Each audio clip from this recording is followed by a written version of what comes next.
This is Dan Dicks here reporting for Press for Truth with breaking news. Jacob Rothschild, the international financier and globalist bankster, has died at the age of 87. This man right here and his family are the ones who are responsible for this current debt-based system that we are all living in. They are the ones who came up with this whole idea of fractional reserve lending.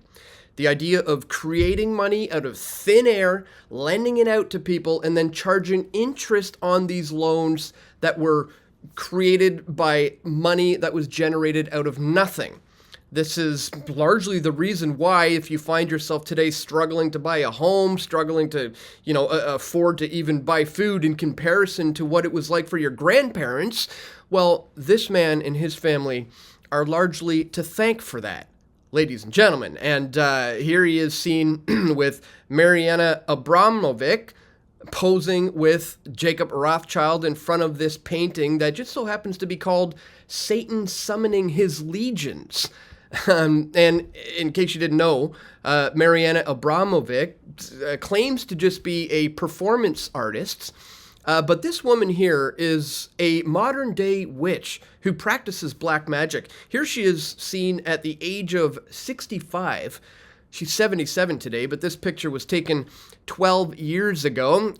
Again, she just says, it's just performance art what I'm engaged in. Nothing to see here. Here she is seen with Lady Gaga at a spirit cooking event where they feast off of, chocolate sauce, off the naked body of a corpse. Nothing to see here, guys. Just simply performance art. That's all it is. I think it's very telling, the company that one keeps with themselves, and the people that this man was close to is very revealing about his character as well. Here he is seen with David Rockefeller. These two guys right here together are largely responsible for all the major wars we are seeing today, and have over the past, century, and a lot of the suffering that the world is dealing with today. But they're both dead. There is a passing of the guards happening right now. A passing on of the eternal torch, the flame of the eternal flame. The torch is being passed. You got guys like their buddy Henry Kissinger, who has recently kicked the bucket. Jacob Rothschild, David Rockefeller, Henry Kissinger. You've got the Queen, who has recently died. The King is, likely on his way out soon as well. And in case you guys didn't know, this is Jacob Rothschild's cousin, Evan de Rothschild. Evelyn, poking the future king in the chest. And then not long after that, his cousin Jacob is seen here receiving an award from the future king. So if you have any doubt about the sheer power and influence of this particular family, you will not have any more doubt by the end of this video, guys. I want to show you this video I put out in 2017. Proof the Rothschilds purchased Jerusalem and created Israel.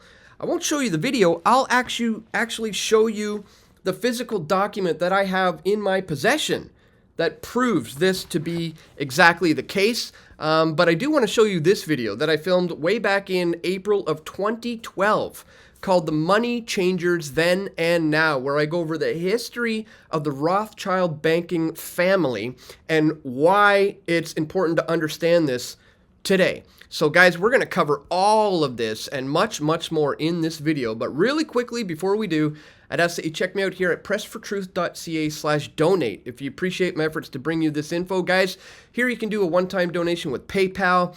You can do Bitcoin or other cryptocurrencies. You can join me here for a monthly reoccurring contribution. You can do the same here on Subscribestar. $5 a month, $10 a month, $20 a month. Whatever is within your means is very greatly appreciated, guys. You can also send an e-transfer to dan@pressfortruth.ca, or if you like to keep things old school, as I do, you can send stuff to my P.O. box, guys. Links for all of this is located in the description below. Thank you so much to everybody who takes some time to support my efforts here at Press for Truth. All right, guys, let's start with this. This is from the Times of Israel. British banker and Israel patron Jacob Rothschild dies At the age of 87, British financier Jacob Rothschild, a senior member of one of Europe's best-known banking dynasties, has died at the age of 87, his family announces. The family, in a statement to the UK's Press Association news agency, calls the Rothschilds a towering presence in many people's lives. Yeah, that's a bit of an understatement. This man's influence is over literally every single person's on this planet's life. Like, if you're watching this video, he's affected your life. If somebody's not watching this video, he's affected their lives through his system of fiat banking that him and his family set up. He was a superbly accomplished financier. Yeah, more like a wizard of finance, who was like demonically driven to continue his all-out lust for power. A champion of the arts and culture. Yeah, that's why he's pictured here with this champion of the arts, right? This Satanist witch who he liked to be friends with. A devoted public servant he was, passionate supporter of charitable causes in Israel and Jewish culture. We'll get to that. Keen environmentalist and much loved friend, father, and grandfather, the family says. Rothschild, born in England in 1936, started his career at the family bank, N.M. Rothschild and Sons, in 1963, before going on to co-found J. Rothschild Assurance Group, which became today's London-based wealth manager at St. James Place. They've skipped over a lot of information when it comes to the history of this particular family. So I want to show you, we'll just give you a 5-minute taste of this video that I published back in April of 2012 called The Money Changers Then and Now. Here's a little snippet of the brief history of the Rothschild banking dynasty. Video I put out, 12 years ago now. Check it out. In order to have a solid understanding of how this current debt-based system operates, we must first look back at history to see where this all began. The first man to popularize the idea of lending out money that doesn't exist was Meyer Amschel Bauer. Meyer Amschel was born in Frankfurt, Germany in 1743. He was the son of Moses Amschel Bauer, a money lender and goldsmith who decided to open up a new shop known as a counting house. Over the door leading into this shop, he placed a large red shield. At a very early age, Meyer Amschel Bauer showed that he possessed immense intellectual ability, and his father taught him everything he could about the money lending business. A few years after his father's death, Meyer Amschel Bauer went to work as a clerk in a bank owned by the Oppenheimers in Hanover. His superior ability was quickly recognized, and he quickly advanced within the firm. Shortly after his days at the bank in Hanover, he returned to Frankfurt, where he was able to purchase the business that his father had established in 1750. At the beginning of his empire, he decided to change his name. The sign on the front of his goldsmith's office, or bank, was a large red shield which was placed there by his father. And since this is where his legacy began, he decided to change his name to Rothschild, which is German for red shield. The beginning of the House of Rothschild dynasty took place in the 1760s when Meyer Amschel Rothschild renewed his acquaintance with General von Eastorf.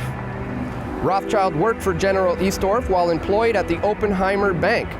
When Rothschild discovered that the general, who was now attached to the court of Prince William of Hanu, was interested in rare coins, he took full advantage of the situation.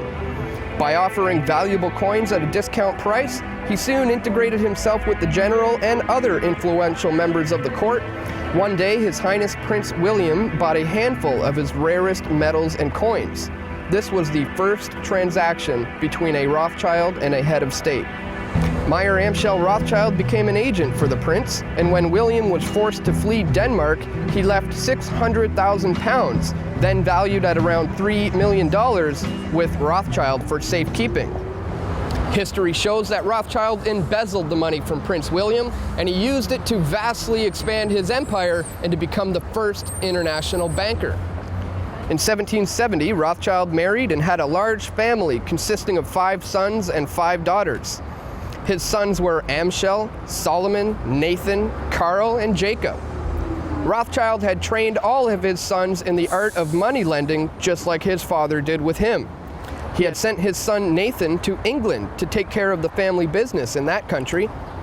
With their huge accumulation of wealth, the family established branches of the House of Rothschild in Berlin, Vienna, Paris, and Naples.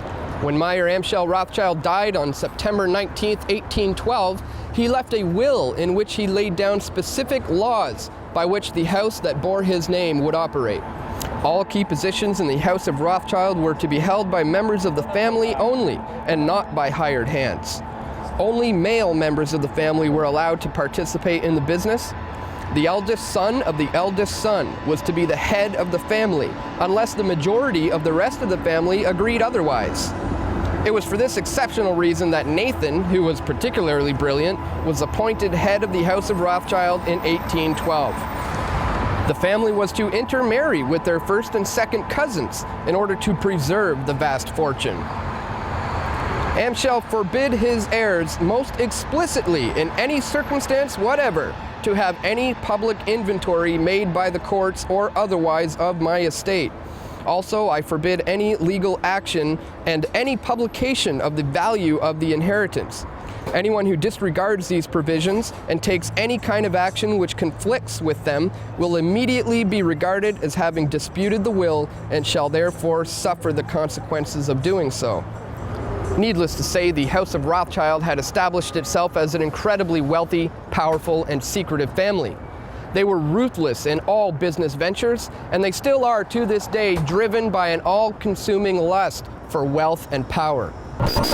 So there you have a brief history of the Rothschild banking family, guys. If you want to see the full video, you can check the link in the description below. But as I said earlier, too, I wanted to show you this Niles Weekly Register newspaper that I have in my possession, ladies and gentlemen. I just wanted to read from it for you here today. I have the certificate of authentication to show you that this thing is indeed very, very real. This is from the year 1829, ladies and gentlemen.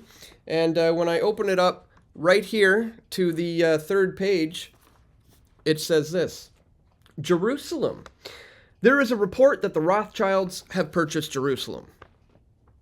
We see nothing improbable that in the pecuniary distress of the Sultan that he should sell some part of his domains to preserve the rest, or that the Rothschilds should purchase the ancient capital of their nation.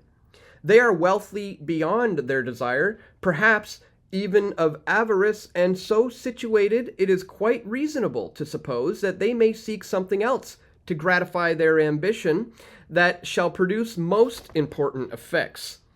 If secured in the possession, and which may be brought about by money, they might instantly, as it were, gather a large nation together, soon to become capable of defending itself, and having a wonderful influence over the commerce and condition of the East, rendering Judea again the place of the deposit of the large portion of the wealth of the ancient world.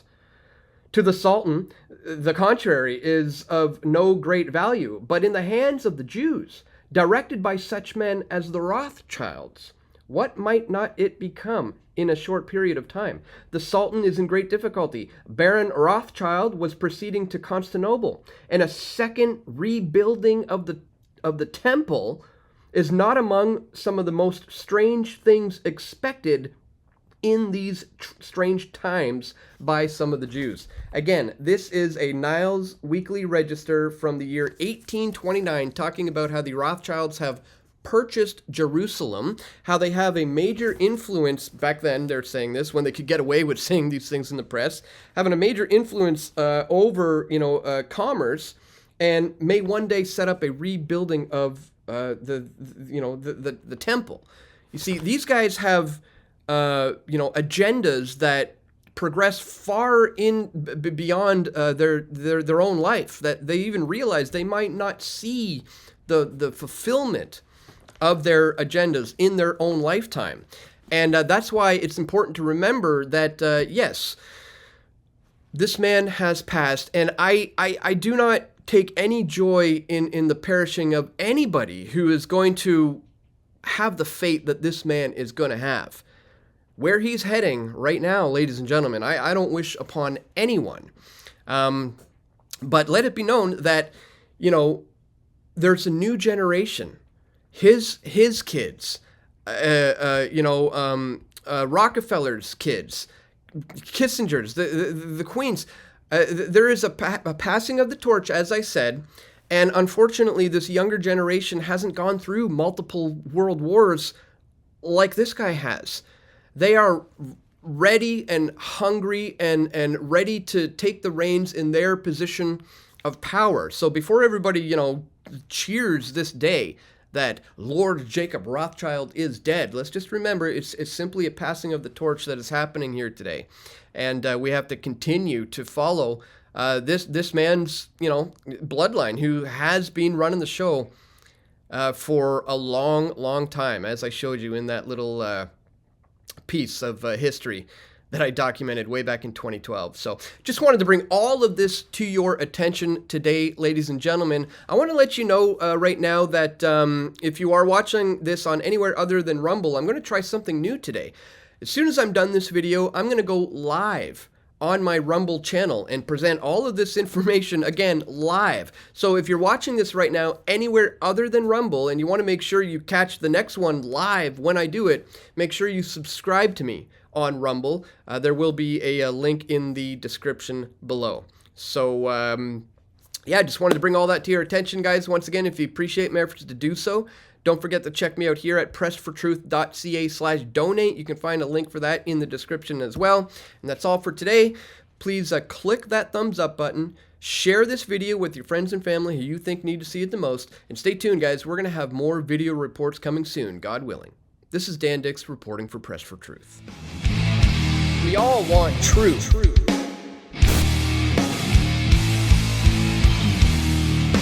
The truth will set you free.